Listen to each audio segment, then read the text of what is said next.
Hello guys, welcome to the next video of Databricks series. In this video, let's go through with our first sample, SQL queries. We need to understand how it works with SQL in Databricks. We are taking as simple we can start, so we don't have any issue in understanding. So we are working with our next example where we need to create a few SQL queries. The prerequisite for this notebook is we should already know the SQL. We should have some good understanding about SQL. Then only we will be able to understand or execute the SQL. Right now, I have written a few simple SQL queries to make you understand how SQL works in Databricks. So let's go on our first SQL notebook. As you can see, we have some queries already written. We have named this notebook as First SQL, and notebook type is SQL type of this notebook, and you can see we have cluster already running and attached with the notebook. If you see our first SQL statement, we are trying to create a table called sales data out of our particular CSV file, which is available into the Databricks.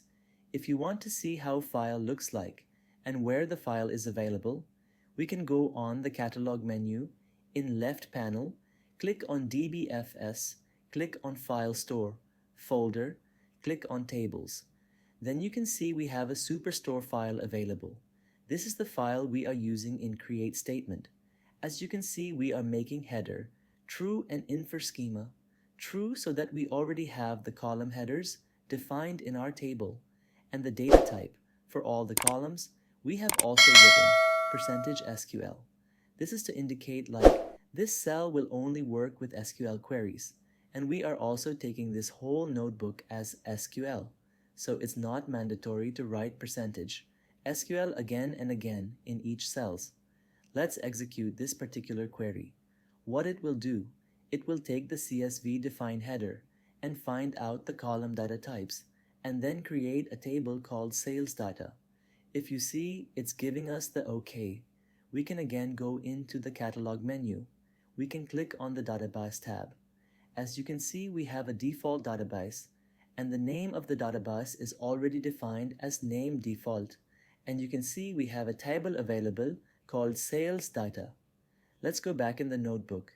We have another query already written where we just want to check all kind of data available within sales data table, and it's a simple statement. As I've already said, the prerequisite for this particular notebook is you should already know SQL, how SQL works. So I'm not going in the details of the SQL background, but yes, how SQL works in notebooks. We can execute. We can take a look how Databricks works with the SQL queries against the table.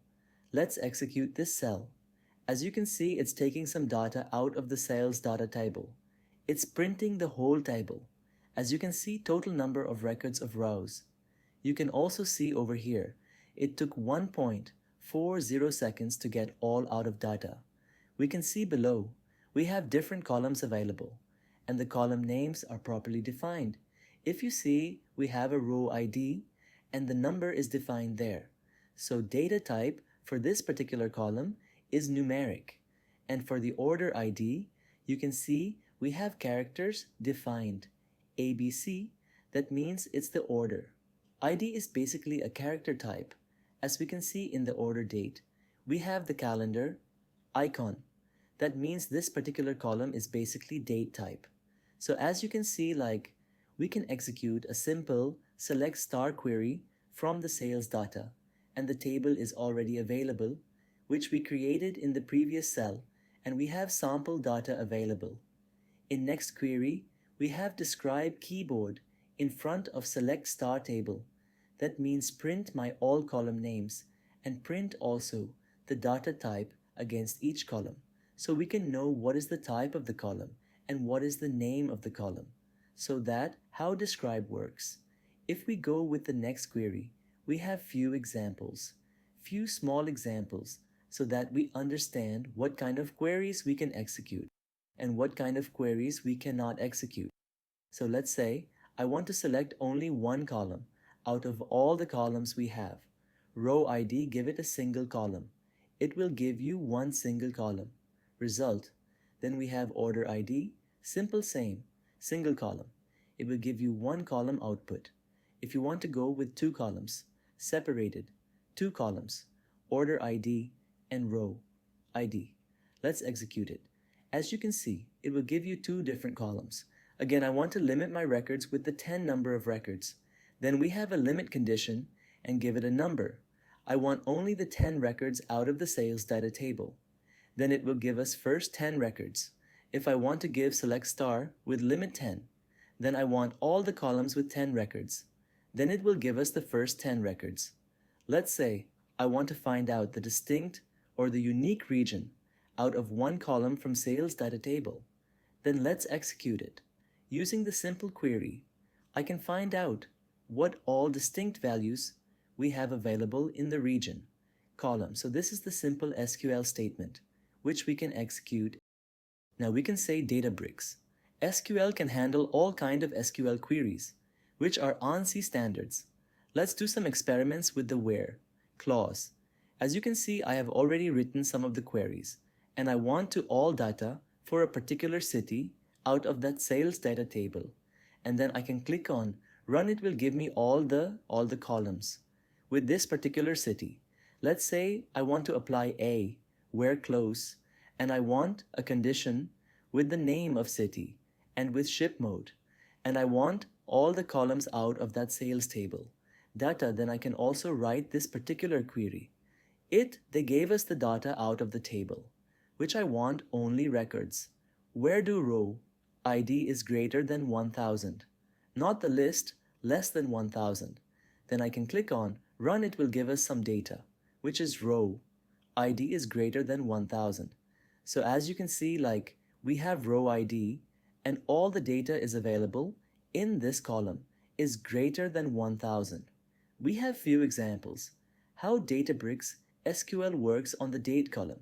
As we know, order date and ship date are a date type column, and we can apply some filter conditions using where clause in SQL with date column type. So I'm defining my date in string, and we can execute it, and it will give us the data which is greater than this particular date. So as you can see, we are filtering with 2016, and it's giving us greater than that particular date. Then we can apply. So let's run this also. So these are simple queries, and I just wanted to show you how Databricks handles the simple SQL queries, and there are no differences in these. So we have between keyword instead of and clause. Then I can also execute this particular query. It will give us some data out of sales data table, and we have another condition where we say not keyword between these two particular dates.